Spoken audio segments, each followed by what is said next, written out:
दोस्तों, एक ऐसा प्रश्न जो कभी ना कभी तो आपके दिमाग में जरूर आया होगा कि आखिर हमारी पृथ्वी अंतरिक्ष में किस पर टिकी हुई है। ऐसी कौन सी शक्ति है जिस वजह से पृथ्वी अंतरिक्ष में टिकी हुई है। क्या वाकई में पृथ्वी के नीचे कुछ भी नहीं है? तो चलिए दोस्तों, आज की इस वीडियो रिपोर्ट में इस सवाल का जवाब तलाशते हैं। इस वीडियो में हम धार्मिक बातों का जिक्र बिल्कुल भी नहीं करेंगे और ना ही हम धार्मिक बातों में बिलीव करते हैं। हेलो दोस्तों, मैं हूं आपका दोस्त और होस्ट सुरेश सांचोरी।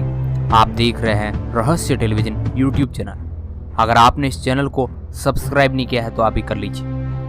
दोस्तों, पृथ्वी और सौरमंडल के अन्य ग्रहों के नीचे कुछ नहीं, केवल नीचे दूर दूर तक फैला हुआ अंतरिक्ष है। पृथ्वी किसी भी चीज पर टिकी हुई नहीं, बल्कि अंतरिक्ष में बाकी सभी ग्रहों की तरह सूरज के गुरुत्वाकर्षण की ताकत की वजह से तैर रही है। सूरज में गुरुत्वाकर्षण की शक्ति इतनी अधिक है कि वह सभी ग्रहों को अपने इर्द गिर्द रखने में समर्थ है। लेकिन दोस्तों, पृथ्वी सूर्य के गुरुत्वाकर्षण की वजह से अंतरिक्ष में रुकी हुई, तो अगर मान लो सूर्य नहीं होता तो क्या पृथ्वी गिर जाती? इस सवाल का जवाब आपको नहीं में होगा।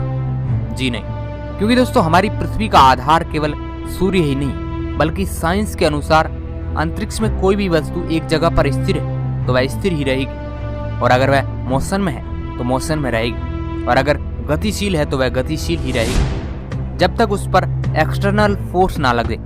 यानी कि आसान शब्दों में कहा जाए तो जब तक कोई बाहरी बल ना लगे तब तक वह उसी स्थिति में रहेगी जिस स्थिति में वह है।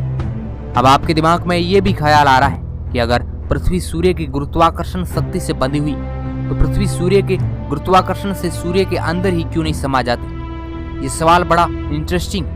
दोस्तों, पृथ्वी सूर्य के गुरुत्वाकर्षण की वजह से उसके अंदर इसलिए नहीं समा जाती क्योंकि पृथ्वी खुद की भी एक गति है, और इसी गति की वजह से पृथ्वी सूर्य के अंदर नहीं गिरती। सूर्य का गुरुत्वाकर्षण और पृथ्वी की गति एक ऐसी जगह पर स्थिर है जहां पृथ्वी का गिरना एक चक्कर बन जाता है, जिसको हम वैज्ञानिक भाषा में ऑर्बिट कहते हैं। दोस्तों, गुरुत्वाकर्षण और अन्य ग्रहों के ऑर्बिट में घूमने के इस नियम को न्यूटन ने तोप के गोले के उदाहरण से इस बात को समझाने की कोशिश की। मान लीजिए हम पृथ्वी की सतह पर खड़े हैं और एक तोप से गोले को तेजी से फेंकते हैं, तो कुछ ही दूरी तय करने के बाद वो गोला पृथ्वी के गुरुत्वाकर्षण की वजह से जमीन पर आ गिरेगा।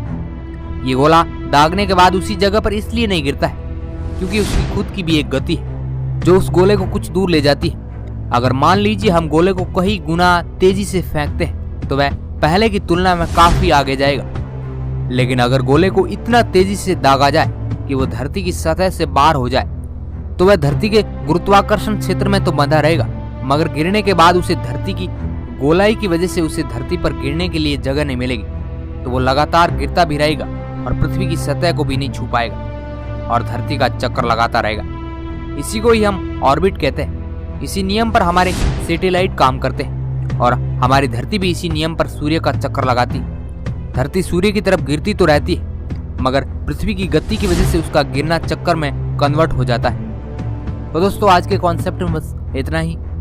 अगर आपको वीडियो अच्छा लगा है तो इस वीडियो को लाइक, शेयर और सब्सक्राइब करना बिल्कुल ना भूलें। वीडियो को पूरा देखने के लिए आपका बहुत बहुत धन्यवाद।